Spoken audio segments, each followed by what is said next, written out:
Une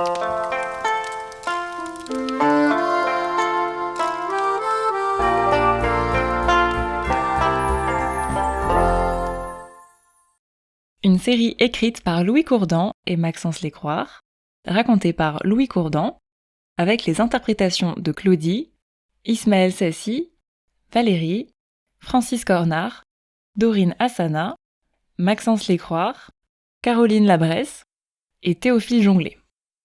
Avec la participation de Julie Loriou, Armand Courdan, Alexis Maillard, Axel Zarif, Léna Vercouter, Ambre Schlaouchi, Celle Boucher. Wachou, Maude Courdan, Emmanuel Cornard, Hugo Transo, Mathieu Acco, Clara Langumier, Geoffrey de Faria, Nicolas Rouvet, Coralie Trenel et Juliette Seyer. Et avec la participation musicale de Samuel Dubois. Monsieur Pelletier. Monsieur Pelletier, vous m'entendez ? Monsieur Pelletier. Patrick, c'est Pierrot. Pourquoi on est là ? On n'est pas dimanche. Il délire encore. Patrick n'est pas dans son lit habituel. Des draps blancs, une pièce blanche, des gens vêtus de blanc, même un Patrick qui est tout blanc. Le bout du tunnel peut-être, ou une chambre d'hôpital, ou encore une simple infirmerie. Il a cessé de manger depuis une semaine. L'évanouissement ne l'a pas loupé. Il va falloir que vous mangiez, monsieur Pelletier. Je veux pas la tatouer. Ah, vous ne voulez pas la tatouer, oui, je comprends. Mais là, vous pouvez manger. Nous sommes en dehors du jeu. Tout ce que vous allez manger ici est gratuit. Je veux bien payer, mais pas la tatouer. Non, vous ne la tatouerez pas, ça ne coûte ni argent ni tatouage ici. Ah, bon. Qu'est-ce qui vous ferait plaisir ? Des côtes de veau et des bonnes frites du chef. Avec des petites tomates aussi. Entendu, Patrick. Je vais vous commander ça. Ça risque d'être beaucoup trop après un jeûne aussi long. Pierrot s'éloigne du malade en oubliant d'emporter avec lui son sourire. Veuillez à ce qu'il mange doucement et qu'il reprenne des forces pour dimanche. On a un live et la chaîne ne peut pas se permettre de montrer qu'elle laisse mourir ses candidats, c'est compris ? Bien. Hector arrive enfin à manger qu'une fois par jour. Il est fier de lui, très fier. Il n'a plus la sensation que quelqu'un lui arrache les tripes de façon quotidienne. Cela fait bientôt une semaine qu'il ne mange plus qu'à l'heure du midi. La salle de sport n'est plus vraiment dans son emploi du temps. Il ne veut pas brûler le peu de calories qu'il accorde à son corps. Plus que quelques jours avant de retrouver Tasmine. À peine quelques jours. Elle lui manque. Elle lui manque tellement. Zachariane veut fuir. Partir loin. Tout arrêter. Il mange, soit. Il dort aussi, même plutôt bien. Mais son corps est immaculé. Il ne s'est même pas encore fait tatouer. Il a simplement perdu un peu de longueur capillaire. Rien de bien méchant, il lui reste quelques centimètres de cheveux. Le manque n'est même plus présent. Et là est le souci. Plus que prisonnier, il est enfermé dans une routine où l'image de Gina paraît avoir disparu. Plus il essaie de s'en rappeler, moins il y parvient. Et il ne peut pas s'empêcher d'essayer constamment de s'en rappeler. Les seules réminiscences qu'il réussit à glaner, c'est son nez qui lui procure. La pièce avait un peu l'odeur de Gina au début. Pas celle de son parfum, mais celle de sa transpiration. Celle de l'odeur sans artifice de la Gina qu'il connaît. Le parfum du moindre recoin de son corps lorsqu'il dort contre elle le matin. Il n'avait jamais trop fait attention à ça avant d'être loin d'elle, mais il aime cette odeur. Lors de son arrivée, c'était son seul luxe. Aujourd'hui, il passe son temps à sentir la moindre parcelle de tissu, respirer la moindre brique, renifler la moindre poussière où elle aurait pu laisser ne serait-ce qu'une bouffée de bonheur. Malheureusement, la seule odeur qui s'accroche à la pièce à présent, c'est la sienne. Celle d'un corps puant la sueur testostéronée. Celle qui s'accroche dans les vêtements et sous les aisselles des mâles de son espèce. Celle qu'on ne parvient même pas à enlever de la chambre d'un ado. Mais de toute façon, à quoi bon se laver ? Ça ne nettoiera pas ce qu'il est. Ça pourrait au moins l'occuper. Il n'y a tellement rien à faire ici. La chambre est vide, pleine de temps perdu, mais suffisamment vide pour la remplir encore et encore de secondes, de minutes et d'heures similaires aux précédentes. Il ne sait pas depuis combien de temps il est là, ni combien de temps il doit encore y être. Il attend la prochaine lettre pour lui signaler qu'on est dimanche. Sonia entre, les bras chargés d'un gros carton surplombé d'une enveloppe violette. Sonia, vous allez bien? Je vais me faire tatouer. Non, c'est l'épreuve du jour. Enfin, épreuve. Tenez, lisez la lettre. Vous ne me dites pas ce que c'est? Bon, c'est pas la peine. La lettre explique mieux que moi. Zakarian est dubitatif, mais soit. Il prend l'enveloppe pour en extraire le contenu. Bonjour Zakarian.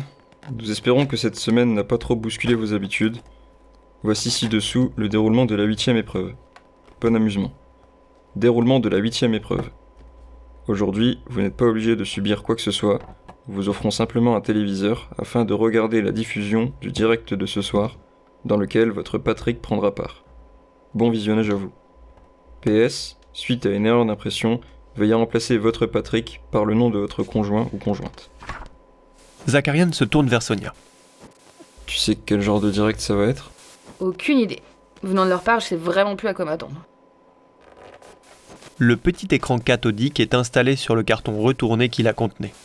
Sonia titille une vieille antenne sur le dessus du boîtier à la recherche d'un signal. Voilà, c'est bon. N'essaye pas de chercher d'autres chaînes, on a essayé avec Christine, mais on capte rien d'autre. Tu vas juste galérer à la remettre après. Tasmin réfléchit, sans vraiment réfléchir. Elle sait ce qu'il lui reste à faire, mais elle en a peur. Depuis que Gina est partie, elle n'a pas encore osé regarder par le trou.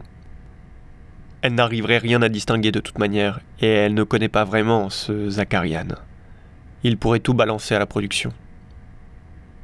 La télé grésille une nouvelle fois. Le show semble commencer. Elle va regarder quelque temps. Elle avisera ensuite.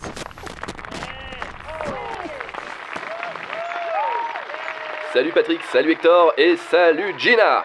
Nous sommes dimanche et ce soir le pays attend votre épreuve en direct sur le plateau de... C'est quoi ces conneries? Oui. Hector, échoué sur son lit tel un Patrick, se redresse d'un coup. Bichonnez-vous, faites-vous tout beau tout propre, on vient vous chercher à 17h. C'est quoi cette merde? D'un bond, il va rejoindre le miroir de sa salle de bain. Son visage est quelque peu boutonneux. Son bidon pendouille un peu et ses pores sont encrassés. Il a l'impression d'avoir grossi. Il n'est pas sûr. Si seulement il pouvait comparer avec une photo datant d'avant l'émission. Il ne sourit pas vraiment, ce qui ne l'aide pas à se sentir bien. Il se sent même moche. S'il pouvait véritablement prendre du recul, il conclurait que ce mort-vivant qu'est sa petite personne ne respire ni n'inspire la joie de vivre. Putain d'enfoiré de merde! Il ne lui reste plus qu'une chose à faire. Sport, sport, sport, manger, puis une douche. Et peut-être qu'il a une chance de s'en sortir, moins pire. Eh bien, à peine installé que Gina doit déjà se préparer. Après une semaine dans ce palace, seule la faim la dérange. Elle a hâte de voir Hector. Vraiment hâte. De voir à quoi ressemble le tortionnaire de Tasmin. Elle aurait adoré lui faire ravaler tout ce qu'il a pu lui faire subir. Mais elle sait bien qu'elle ne peut pas. Ce n'est pas la télévision qui la gêne, ça, elle n'en a que faire. Non, ce n'est pas son rôle d'interférer encore plus dans leur relation. C'est à Tasmin de régler cette histoire. Elle réfléchit donc quelques secondes à comment s'habiller pour ce magnifique événement. Bien qu'ils aient inversé les chambres, elle n'a toujours pas sa garde-robe. Elle n'a donc pas grand-chose à faire. Elle place Elton sur la platine, et elle attend sagement 17h, prenant le deuxième repas de son séjour royal, histoire d'avoir assez d'énergie pour avoir assez de répartie. Enfin, quelqu'un semble venir la chercher.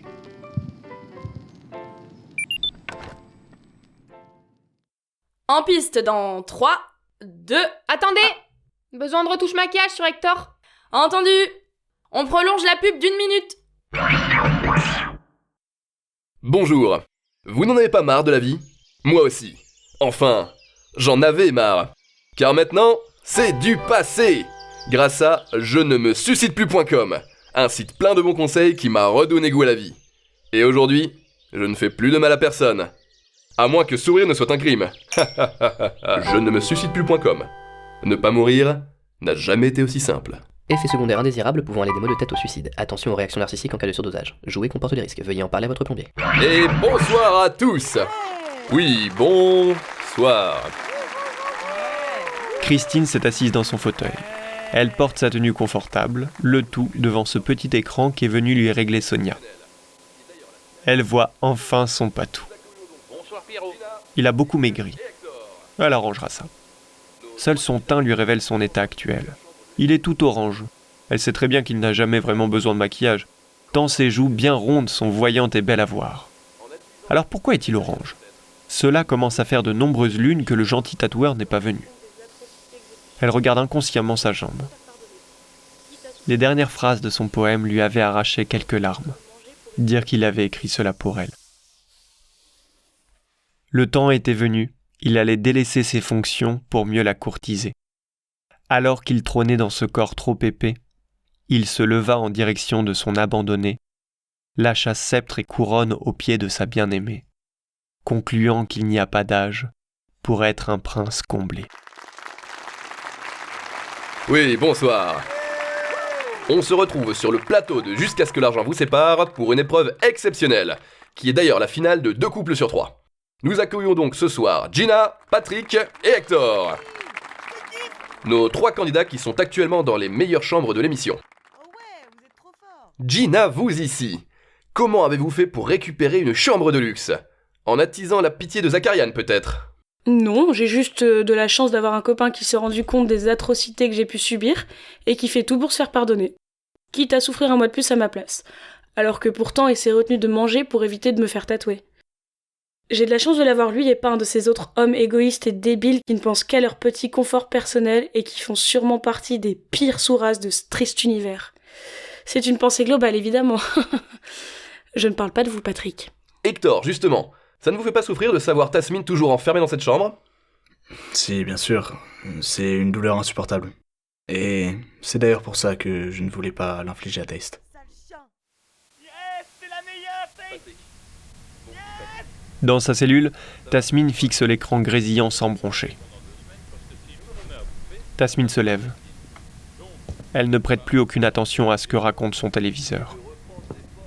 Elle arrache la photo grand format d'Hector torse nu. Son geste révèle le trou que Gina a réalisé. La brique a été replacée de l'autre côté afin de camoufler l'orifice de la chambre voisine. Posé dans cette planque se trouve un badge au nom d'Emilien Stefanovic et un Beretta 9 mm, l'arme de service des membres du staff. Tasmin les récupère. Patrick. Mon petit Patrick. Ça va ? Ben non. J'ai arrêté de manger pendant 2 semaines parce que si je me remets à bouffer, on tatoue ma Christine. Donc, ces cons-là, ils ont été obligés de vous conseiller de reprendre des forces, c'est vrai. Mais vous avez su tenir par amour pour votre femme, et ça, c'est fantastique. Mes chers candidats et... amis, on peut le dire. J'avais pas fini de parler. Vous allez ce soir avoir la chance, le privilège, de remporter d'énormes lots. Du jamais vu. Du jamais vu dans aucune émission jusqu'à ce jour. 4 lots de plus en plus gros. Pour chacun de ces lots, vous allez devoir livrer une anecdote intime sur votre bien-aimé. Celui, ou celle, qui livre l'anecdote la plus humiliante remportera le lot. Est-ce que vous êtes prêts ? Bof. Est-ce qu'on a vraiment le choix ? Vous allez la voir dès maintenant. Sonia jette un œil sur la chambre des filles. Comme elle, elles ont l'air rivées sur le spectacle. Sauf Tasmin. Elle vient justement de se détourner de son nouveau cadeau. Elle fixe les photos d'Hector sur le mur. Rien de bien intéressant. Sonia reprend le fil de l'émission. Premier lot. Ce n'est ni plus ni moins que de l'argent. Mais pas n'importe quelle somme. 100 000 € supplémentaires si vous livrez une anecdote plus croustillante que celle de vos voisins. Alors, quelqu'un ? L'un d'entre vous ? Sonia se demande qui va craquer en premier. Elle espère qu'aucun ne passera le cap, mais elle a trop côtoyé Gina pour ne pas la connaître un minimum. Tasmin est dans la loge de la gardienne, arme au poing, orientée sur la petite tête de la masto Sonia. Mini ? T'y penses pas quand même ? Je t'en prie, tais-toi. Emmène-moi là-bas, c'est maintenant ou jamais. Y a plein d'autres solutions. Sûrement. Mais celle-là, c'est la mienne. Non, c'est celle de la colère. Tu sais pas ce qu'il m'a fait. Si, justement. T'as déjà ressenti ce que j'ai vécu? Sonia reste silencieuse, serrant la mâchoire. Le regard essayant de trouver celui de Tasmin au-delà du canon qui la menace. S'il te plaît, aide-moi. Ça t'aidera pas. Qu'est-ce que t'en sais? Tasmin détend sa main. Elle relâche son bras comme sa vigilance pour détourner son arme de sa cible. Sonia suit le pistolet du regard. Je n'ai plus rien à perdre. Soit je meurs toute ma vie, soit tu m'emmènes mourir au bon endroit. Sonia confronte ses yeux à ceux de Tasmin. Puis elle regarde ses clés de voiture. Puis de nouveau l'arme paisible dans la main de la jeune femme. On a un différé de 5 minutes sur ta cellule. Du coup, j'ai encore le temps de remettre 1 heure en arrière et après ça, on file au parking. Une fois là-bas, tu me prends comme otage pour rejoindre le plateau. Tasmin sourit, puis retient un câlin. Après tout, l'heure n'est pas à l'amour. Loin de là. Change-toi. Prends au moins mon manteau pour quitter l'hôtel. C'est inutile d'attirer l'attention. Alors, personne? Je suis sûr que vous avez bien quelque chose qui pourrait intéresser nos téléspectateurs. Si je peux me permettre, je vais m'abstenir pour Solo. J'ai dit que je ne venais pas ici pour l'argent et je maintiens ce que j'ai dit. Je n'ai pas besoin d'argent. Et encore moins si je l'obtiens en humiliant ma fiancée. Et c'est votre droit. Pour les autres, on vient de me faire savoir que ce n'est plus 100 000 euros qui sont en jeu, mais 200 000 euros. Baf. Moi, Pierrot, il y a encore 2 ans, ça m'arrivait parfois d'aller à la boulangerie le matin sans la prévenir. Je sortais du lit, sans faire de bruit. Comme ça, je pouvais apporter à Christine son petit déjeuner au lit avec son chausson aux pommes et lui faire la surprise. Haha, c'est très touchant, Patrick. Mais ce n'est pas accepté puisque cette anecdote vous concerne plus que Christine. Et bien qu'il s'agisse de viennoiserie, ce n'est pas assez croustillant. Zakarian tient en moyenne 1 minute 40 au lit. Ah, voilà qui est inattendu, Gina. Voire plus, 1 minute 20 même. Et j'apprends que l'anecdote est validée. Patrick, je vous laisse une seconde chance, une idée? Dans le même registre? Ou pas, c'est à vous de voir, mon Patrick. Bon, j'ai peut-être un truc. Christine est très demandeuse de sexe pour son âge. Une fois, elle a même cherché à consulter un médecin pour savoir si c'était normal. Et c'est un inconvénient pour vous? Bah non, c'est très bien. Mais quand j'ai mes grosses journées, parfois c'est très chiant. Et c'est plutôt quel genre de pratique, Patrick? Oh, vraiment tout. La variété, ça a toujours été son truc. Mais c'est vrai qu'avec l'âge, son petit péché mignon, c'est plutôt Patrick. quand je lui mets mon poing dans la... Eh bien, sachez, Patrick, que je viens d'apprendre que vous remportez ces 200 000 euros. Bravo, félicitations. Ah bon? Si je m'y attendais. Désolé, Gina. Mais c'est peut-être le moment de vous refaire avec le lot suivant. Les études dans l'école de votre choix, tout frais payé où vous le souhaitez dans le monde. Qu'est-ce que je vais foutre avec ça, moi? Est-ce que Tasmin peut en profiter? Vous faites bien de poser la question. Tous les lots mis en jeu ce soir ne reviennent qu'à la personne qui les remporte. Même pour les 200 000 euros? Parce qu'avec Christine, on a un compte commun. Dans ce cas, il y a sûrement une petite exception pour les 200 000. Bon, dans ce cas, je m'abstiens. Je ne vais pas reprendre mes études maintenant, ce serait absurde. Pareil. Allez les gars, j'ai besoin de concurrence, faites pas vos chiffres molles. Une anecdote, Gina. Oui, bien sûr. Zakarian a peur du noir, une véritable peur obsessionnelle. Il préfère que l'on dorme les fenêtres ouvertes ou avec une veilleuse. Si possible, celle en forme de fusée, vu que c'est celle qu'il a eue par sa marraine quand il était en CP. Les autres? Rien? Bon, et bien dans ce cas, bravo Gina, votre anecdote est validée. Yes! Et vous remportez ce magnifique lot. Lot suivant. Un ou une avocate de renom, tout frais payé bien entendu, rien que pour vous. De qui s'agit-il? Maître Angèle Rossellini ou Maître Alexander Björman. Björman? Vraiment? Vraiment. Alors, Zakarian ne veut plus faire les boutiques avec moi parce qu'il estime que passer 10 minutes dans un magasin sans rien acheter est une perte de temps trop considérable. C'est drôle, hein, parce qu'il a pas du tout la même perception du temps quand il regarde Barry Lyndon pour la 31e fois. Et l'anecdote est validée. Hector, je vous vois hésiter. Oui, attendez, je cherche. Tasmin doit une grande partie de sa notoriété grâce à des fans privés qui lui envoient de coquettes sommes d'argent en échange de lives dans lesquels elle réalise leurs fantasmes. Et non, elle ne fait pas que de l'unboxing nature et découverte. Anecdote validée. Patrick, peut-être? C'est que ça me gêne de faire ça. Si c'est pour moi tout seul, c'est pas la peine. J'avoue que Patrick n'a pas tort, mais en soi, t'es pas obligé de t'en servir contre elle. Hein. Patrick, vous revenez sur votre décision. Non merci, sans façon. J'attends donc la réponse des juges. Gina! Vous ne remportez pas ce lot. Félicitations, Hector! Merci. Dernier lot, et personnellement, je le trouve exceptionnel. Un havre de paix. Une maison à la montagne, dans les Alpes, en Haute-Savoie, éco-responsable, autosuffisante avec potager, éoliennes, animaux dont poules et chevaux, et encore bien d'autres surprises. Je vous montre les images tout de suite.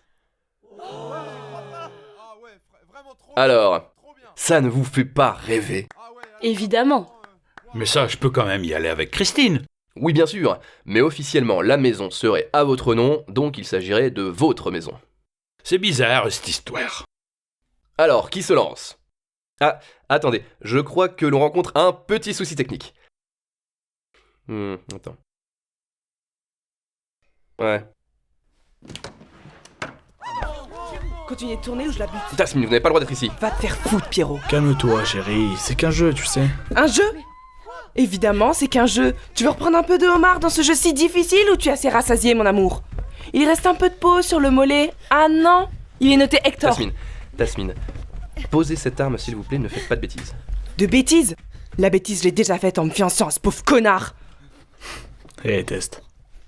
Qu'est-ce que tu vas faire, franchement? Oh, je sais pas, j'ai une arme braquée sur toi, tu veux que je te ramène quelque chose, peut-être? Je suis intouchable. Si tu me tires dessus, tu vas te bouffer la prison, ma belle. Je pourrais même te frapper sur ce direct qu'on excuserait mon geste. T'es hystérique. Ferme-la, Hector. Tu savais très bien que cette émission n'allait pas être facile. Ferme-la, Hector. Mais t'as rien voulu Ferme-la, Hector. savoir. À chaque fois que t'ouvres la bouche, j'ai encore plus envie de tirer. Calme-toi. Ferme-la chérie. réellement. S'il te plaît. Pense à nous. Pense à ces gens qui nous regardent. On vaut mieux que ça, non? T'es qu'une ordure, une putain d'ordure. Chérie, enfin... Tu sais pas à quel point j'ai pu te haïr pendant des jours dans ce noir complet. Avec comme seule compagnie ce bourreau des tatouages et cette douleur qui me quitte pas. Mentalement, physiquement, tu m'as détruite, espèce d'enfoiré. Tu mérites pas de vivre. T'es une merde, une putain de grosse merde. Et tu vas éclabousser. Sois raisonnable, tu vas rien faire, on le sait tous ici. T'es une merde, Taste. T'es une merde tatouée maintenant. Tu vas...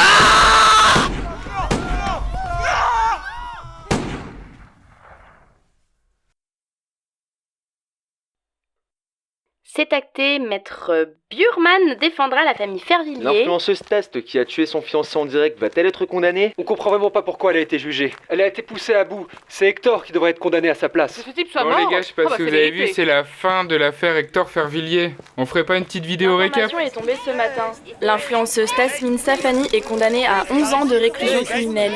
Qu'est-ce que vous allez faire à présent? Encaisser ma peine et écrire mes mémoires. Un mot pour votre communauté? Ne vous laissez pas faire. Un message simple qui va inspirer tous les fans de cette influenceuse bien connue du J'avais pas fini de parler. Par contre, s'il y a bien une chose qui est terminée, c'est d'être votre idole.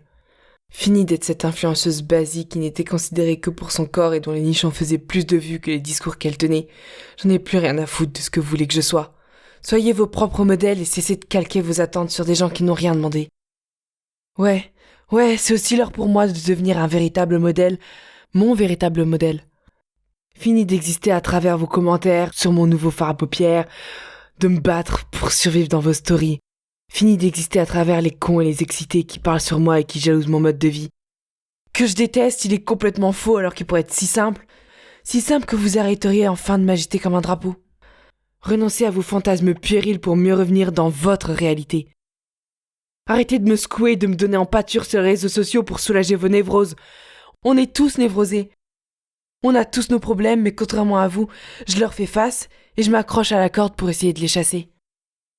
Ah oui aussi, j'en ai marre de chercher à dissimuler un bouton de fatigue alors qu'on en a tous.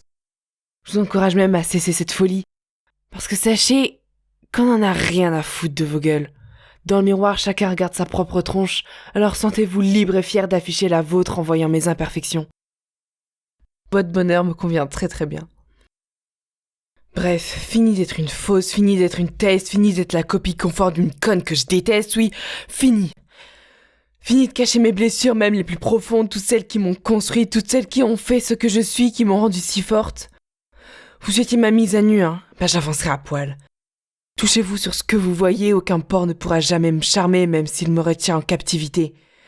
Vous pensiez pouvoir me violer, pathétique primate que vous êtes, incapable d'être doux. C'est tout ce que vous avez trouvé pour vous donner l'illusion de me posséder. Vous vouliez un scoop ? Vos comportements d'abrutis ne combleront jamais vos déficits intellectuels. Je n'appartiens à personne. Je suis libre de penser et d'aimer celui, ou celle d'ailleurs, que j'ai choisi pour sa douceur, sa gentillesse, sa fragilité, sa sagesse, sa sensibilité. Et ce n'est pas en me forçant à faire quoi que ce soit que vous me feriez changer d'avis. Jamais je ne vous céderai cette ultime liberté. Adieu. Prenez soin de vous. C'était Nicolas Petitpré, en direct du tribunal. Je suis libre de penser. C'est Tasmine qui passe à la radio. Enfin, tu sais bien qu'ils vont redire la même chose que ce matin. Sensibilité. Et ce n'est pas en me forçant à faire quoi que ce soit que vous me feriez changer d'avis. Jamais je ne vous céderai cette ultime liberté. Adieu. Prenez soin de vous. Christine coupe la radio et va rejoindre la salle à manger. C'est bon, c'est fini. Ah, alors ? C'est son discours de ce matin. Oh, tiens. Alors, elle est où ma coupe ? Tenez, elle est là. Allez, à notre retraite. À notre retraite. À votre retraite, hein. Maman, rassure-moi. C'est pas vrai ce que papa a dit sur le plateau. Mais non, enfin, il a dit plein de bêtises à la télé pour qu'on gagne plein d'argent. Christine fait un clin d'œil discret à son patou. Le petit papier rougit. Ça va, papa ? Oh, c'est qui tape le pinard ? C'est du champagne. C'est pour ça. Plusieurs mois sont passés depuis la fin de l'émission. La routine s'est réinstallée, mais elle a comme un goût de nostalgie pour Gina et Zakarian. Assis sur le balcon, ils regardent tous les deux la rue reprendre vie.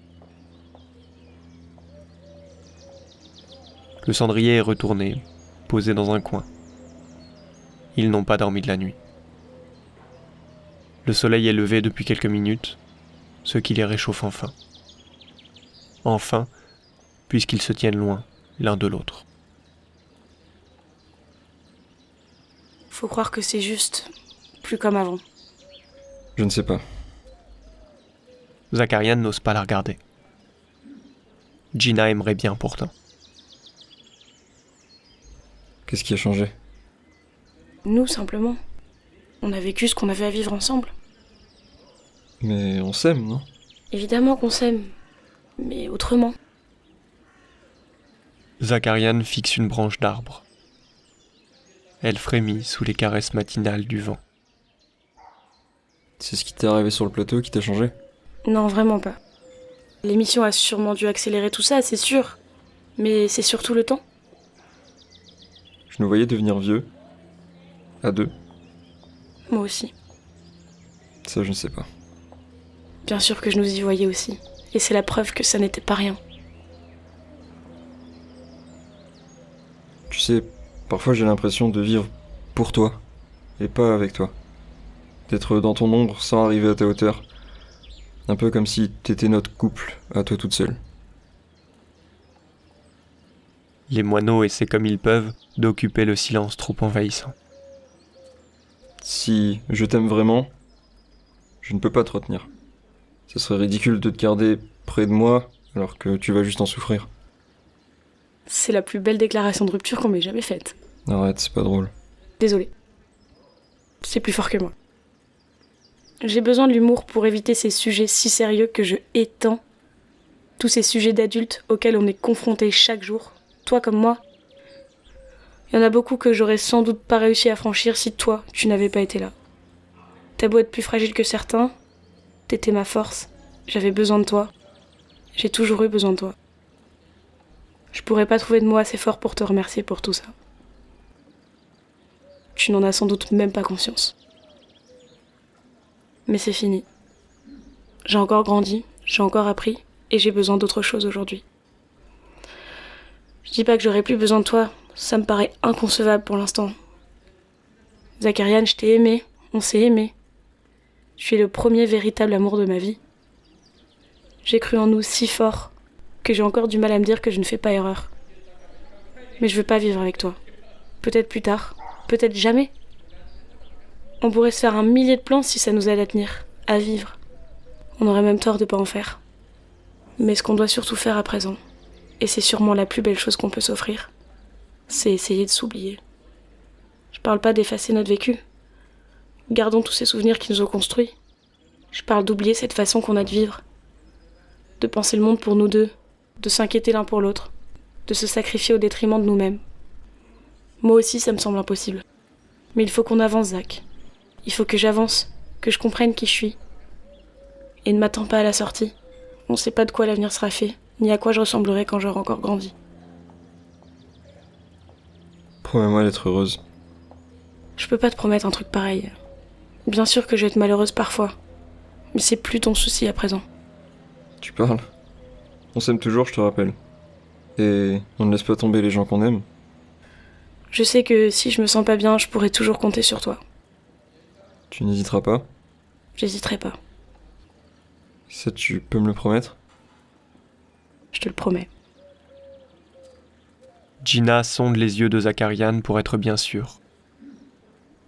Elle y retrouve le passé. Mais il semble loin. Tapis derrière un épais brouillard que l'on appelle le présent. Allez, on va se coucher maintenant. Il faut que tu sois en forme pour ton vol lundi. Ouais, t'as raison, mais... avant... câlin? Zakarian prend Gina contre lui. Elle le serre très fort. Ils ne veulent plus se lâcher. Comme s'ils ne pourraient plus avoir le droit à un autre câlin après celui-là. Chacun espérant secrètement qu'il ne s'agisse pas du dernier. Mesdames et messieurs, votre attention. Après avoir été embarqué par la nuée de touristes stressés et de travailleurs blasés qui fourmillent dans l'aéroport, Gina, soucieuse et transpirante, est assise pour la toute première fois à bord d'un avion. Comme dans une histoire drôle, l'hôtesse exécute une gestuelle mécanique, accompagnée d'un splendide sourire hypocrite, pour expliquer des conseils de sécurité. Mais là, à cet instant, ce n'est pas une histoire drôle. C'est pour de vrai. Elle sourit, sans réel bonheur. Pourtant, elle est heureuse. Gina a si peur, elle a l'impression que son cœur va exploser. Mais qu'est-ce qu'elle aime ça? Elle regarde par le hublot. C'est magnifique. L'avion quitte véritablement le sol pour s'éloigner de la Terre. Depuis l'extérieur, la petite tête de Gina comble l'entièreté de la fenêtre, admirant la vue de ses grands yeux fascinés, pendant que l'appareil se dirige vers un monde qu'elle n'aura plus à rêver.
Salut les enfants, bienvenue dans Magie avec Maggie. Je m'appelle Pierrot et je suis votre nouveau présentateur. Je sens qu'on va bien s'amuser cette année. Sonia éteint son poste de télévision et va rejoindre son grand lit. Il est froid. Elle s'enfonce dedans, ne laissant dépasser que sa tête. Elle aimerait fermer les yeux, mais son plafond la retient. Est-ce que ce soir, dans tout cet amas d'existence, quelqu'un pense à elle ?